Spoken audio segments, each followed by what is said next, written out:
అందరికీ నమస్కారం.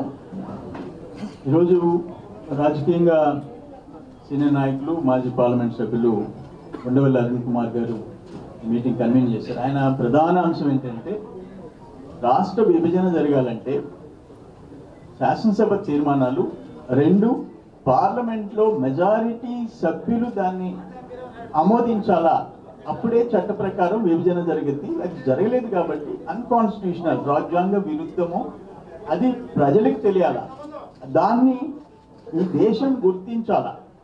అట్లని చెప్పేసి 2 రాష్ట్రాలు ఇప్పుడు కలిపేయమనేది ఉద్దేశం కాదు.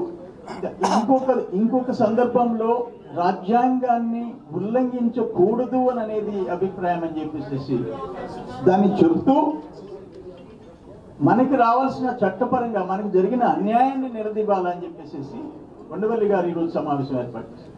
మాకు ఎలాంటి అభ్యంతరం లేదని చెప్పాను. అని ఏమన్నారంటే కొత్తగా ఎన్నికయ్యే పార్లమెంట్, రాబోయే పార్లమెంట్ ఎలక్షన్స్, రాబోయే శాసనసభ ఎన్నికల్లో ఎలక్ట్ అయిన వాళ్ళు ఎవరైనా కావచ్చు, దీన్ని దేశంలో ప్రజలు గుర్తించే విధంగా రాష్ట్రం రాజ్యాంగ విరుద్ధంగా విడతీసినారు అని అనేది మెసేజ్ పోవాలన్నారు. We have no objection at all, మాకేం అభ్యంతరం లేదు.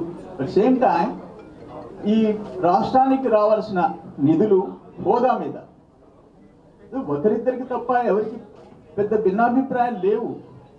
సో దాంట్లో మన రాష్ట్ర ప్రభుత్వం తరఫున ఈరోజు అధికారికంగా ప్రేమచంద్రారెడ్డి గారు, అంటే రాష్ట్ర కేంద్ర సంబంధాలు చూసే, ఆర్థికంగా లావాదేవీలు చూసే ఐఏఎస్ రిటైర్డ్ ప్రేమచంద్రారెడ్డి గారు planning board vice chairman Kutumba Rao గారు ప్రజెంటేషన్ ఇచ్చడానికి వచ్చారు. మేము 1,16,000 కోట్లు న్యాయంగా రాష్ట్రానికి రావాలని చెప్పేసి మేము రిపోర్ట్ తయారు చేసి కేంద్రాన్ని కంటిన్యూస్గా పర్సూ చేస్తున్నాం. అట్లే పవన్ కళ్యాణ్ గారి ఆధ్వర్యంలో 75,000 కోట్ల రూపాయలు న్యాయంగా రావాలని చెప్పేసి ఫ్యాక్ట్ ఫైండింగ్ కమిటీ డిసైడ్ చేశారు. 2 లక్ష్మణరావు గారు retired IAS officers, IPS officers ఒక ఎక్స్పర్ట్స్ కమిటీ 1,03,000 కోట్లు అని చెప్పి తయారు చేశారు. కానీ కుటుంబరావు గారు చెప్పింది ఏంటంటే ఇంచుమించు 90,000 కోట్లు, 1,00,000 కోట్లకి పెద్ద మేము పంపించింది కూడా తేడా లేదు. కానీ మేము పంపించిన దాంట్లో ఈ రోజు వరకు రావాల్సిన పోలవరం బ్యాలెన్స్లు ఇవన్నీ కలిపాము అని చెప్పారు. అంటే నేనేమంటానంటే ఇది ఆల్మోస్ట్ రాష్ట్రానికి కేంద్రం మోరార్లెస్ 1,00,000 కోట్లు ఇవ్వాల్సిన పరిస్థితి ఉంది. మోరార్లెస్ అనేది ఏకాభిప్రాయం, భిన్నాభిప్రాయం లేదు. అది ఇవ్వాల్సిన అవసరం ఉంది. ఒకవేళ కృష్ణారావు గారు అధ్యక్షుని చెప్పొచ్చు.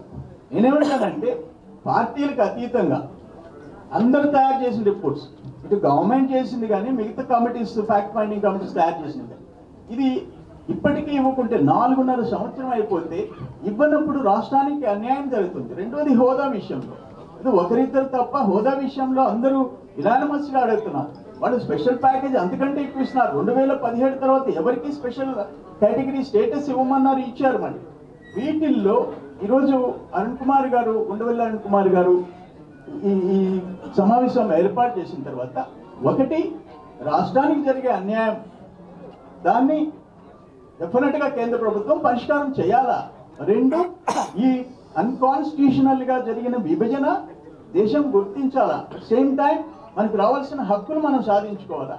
దాంట్లో ఎటువంటి భిన్నాభిప్రాయం లేదు. ప్లస్ హోదా ఇచ్చి తీరాలనే దాంట్లో ఇవన్నీ చర్చకు వచ్చినాయి.